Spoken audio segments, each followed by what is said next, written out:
컴맹닷컴은 AMD 라이젠과 함께하고 있습니다.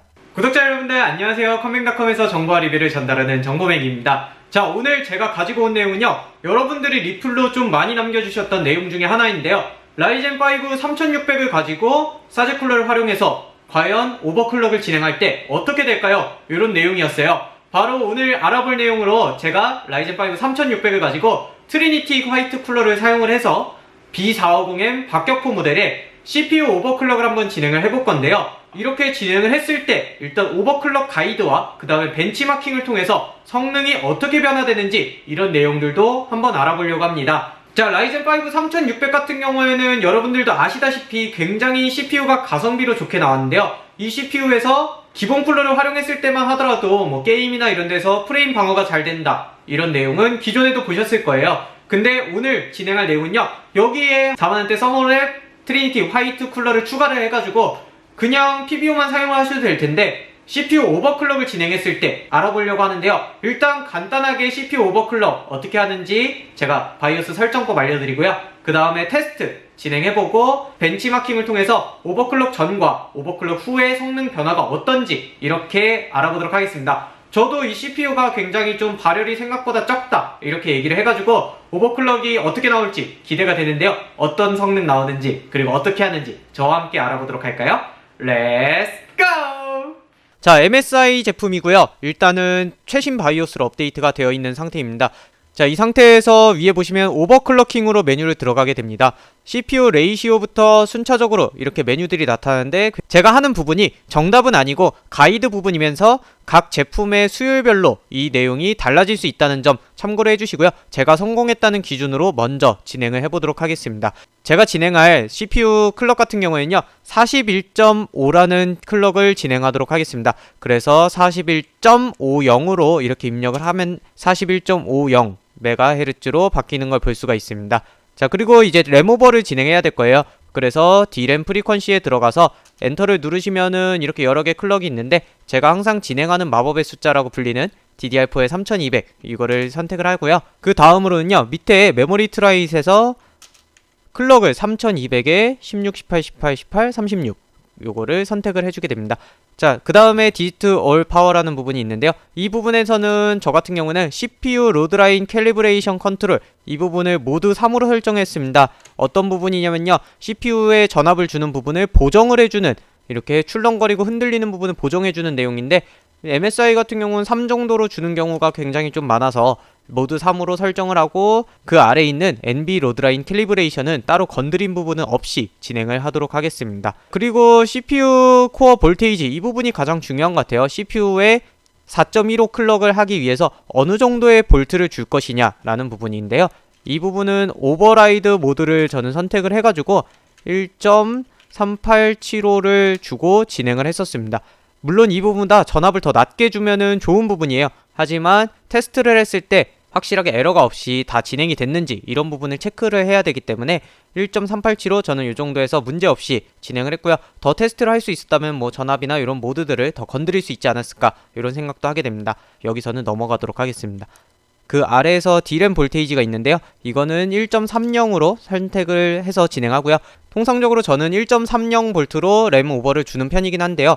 1.35까지 올라가야 되는 경우도 있으니까요. 이것도 램 수율이나 보드 수율에 따라서 다를 수 있다는 점 참고를 해주시면 좋을 것 같습니다. CPU 피처라는 부분이 있습니다. 맨 아래에 있는데요. 이 CPU 피처에서 꺼줄 부분이 여러 개 있어요. 글로벌 C 스테이트 컨트롤, AMD 쿨앤콰이어트 이 부분을 꺼주면 될 것 같아요. 어떤 내용이냐면은 전기 소모를 줄이기 위해서 PC를 사용하지 않을 때 클럭을 낮추는 기능이라고 볼 수 있는데요.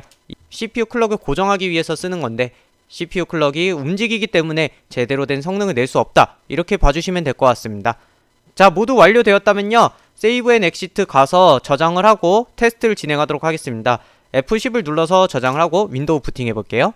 자, 여러분들 이렇게 윈도우에 접속을 하게 되면요, 어떻게 테스트를 하느냐 이런 부분을 여쭤보실 거예요. 제가 진행을 하는 방법은요, 리얼벤치라는 프로그램을 통해서 하기도 하고 프라임 95를 통해서 하기도 하고요.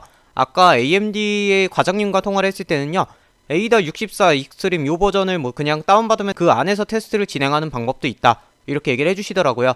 온도 같은 경우는 AMD 라이젠 마스터 이 부분으로 확인해 주시는 게 제일 정확하다고 하니까 참고해서 진행을 해주시면 될 것 같아요. 이렇게 온도를 상단에서 확인을 할 수가 있고요. 자, 먼저 CPUZ라는 프로그램을 통해서 클럭이 제대로 들어갔는지 확인을 해주시고요. 리얼벤치나 프라임 95 아니면은 에이다 64를 통해서 진행해 주시면 될 것 같아요. 저는 지금 코어 스피드 이렇게 해서 41.5 정도 정확히 거의 들어간 모습을 볼 수가 있고요. 이 상태에서 메모리도 램오버가 잘 되어 있는 것도 확인할 수가 있습니다. 그러면은 리얼벤치를 만약에 사용하신다면은 실행을 하신 다음에 내가 16기가를 쓴다고 하면은 16기가보다 작은 사이즈로 진행해 주시면 될 것 같아요. 보통 이렇게 16기가로 진행하려고 하면 에러가 뜨는 경우가 있고요. 8기가 정도로 뭐 설정을 해서 진행을 이렇게 해주셔도 되고요. 1시간 정도의 시간으로 설정을 해서 케이스 안에 들어있는 기준으로 80도 초반까지 온도가 나온다 라고 하면은 3D마크의 벤치마크 프로그램을 통해서 꺼지는지 안 꺼지는지 테스트하고 사용을 해주시면 될 것 같고요.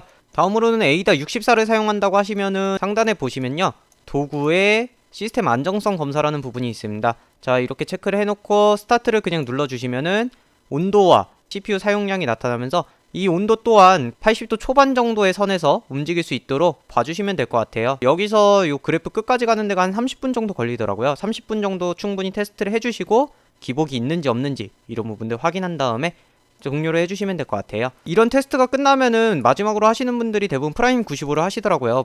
이 스레드는 기본적으로 다 설정이 되기 때문에 확인을 눌러주셔가지고 온도를 보시고 그 다음에 이런 3D마크나 벤치마킹들을 통해서 구동을 해가지고 정확히 에러가 없는지 이런 부분 확인해 주시면 될 것 같아요. 아니면 뭐 게임을 실행해가지고 게임 도중에 혹시나 튕길 수 있다 이런 가정하에 진행해 보셔도 되겠죠. 여러분들 꼭 테스트 전에는 CPU 쿨러도 사제 쿨러로 장착을 해주셔야 된다는 점도 마지막으로 참고해 주세요. 여러분들, 저와 오늘 만나본 라이젠 3600을 CPU 오버클럭하는 방법은 어떻게 잘 보셨나요?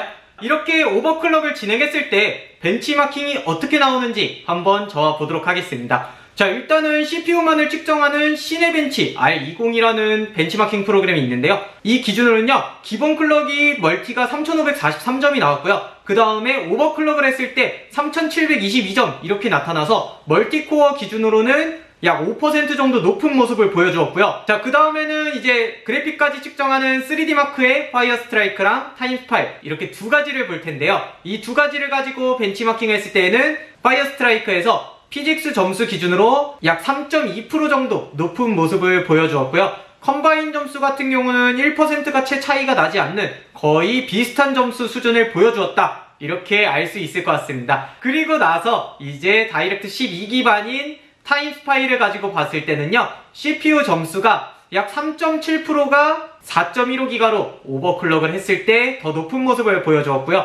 여기서도 총점의 경우에는 1%가 채 차이가 나지 않는 점수를 보여주었습니다. 그리고 다이렉트 12기반의 포르자 호라이즌 4라는 레이싱 게임이 있죠. 자, 이 게임의 벤치마크 모드를 가지고 진행했을 때는요, CPU 시뮬레이션 기준으로 평균 프레임이 약 9.7%나 높은 모습을 보여주었고요. 그 다음에 또 CPU 렌더링 기준으로는요, 평균적으로 8.8%가 높은 모습을 보여주어서 확실히 오버클럭을 한 효과가 있었다, 이렇게 볼 수 있을 것 같아요. 그리고 최소 프레임, 최대 프레임 같은 경우도 보게 되면요, 최소는 약 7%에서 23%까지 차이가 나는 걸 볼 수가 있었고요. 그 다음에 최대 프레임도 4.8%까지 차이가 나는 거를 볼 수가 있었습니다. 라이젠 5 3600의 경우에 굉장히 가성비로 소문난 제품이잖아요. 3600X랑 금액 차이가 약 한 6, 7만원 정도 나서 과연 제가 3600이냐 3600X냐 이렇게 영상을 찍은 적도 있었는데, 지금 3600에 이렇게 오버클럭을 할 수 있는 4만원대 사제 쿨러를 장착을 하고요. 그 다음에 보편적으로 쓰는 뭐 MSI의 비사홍행 박격포 준비를 해봤는데, 이 정도만 하더라도 성능이 적게는 3%, 5% 정도에서 높게는 뭐 10% 가까이 차이가 난다면요, 오버클럭 굉장히 할만하지 않을까, 이런 생각이 들더라고요. 일단은 기본 쿨러를 사용해서 CPU를 사용하시다가 혹시라도 내가 나중에 좀 성능을 올리고 싶어요, 이렇게 생각을 하신다면요, 사제 쿨러 장착하시고 오버클럭 한번 진행해 보시는 건 어떨까 싶습니다. 자, 가성비 제품으로 만나본 오늘 라이젠 5 3600 트리니티 쿨러 B450M 박격포로 만나본 4.15기가 오버클럭하기, 여러분들 오늘 잘못된 내용이 있다면요, 아래 리플로 남겨주시고요. 혹시라도 다음 영상에 대해서 또 이런 내용을 찍어주세요, 이런 부분이 있다면요, 아래 리플로 남겨주세요. 마지막으로 구독과 좋아요 부탁드리면서 다음주에 또 좋은 영상으로 만나요. 안녕! 1543점, 그 다음에 기본 이 기준으로는요,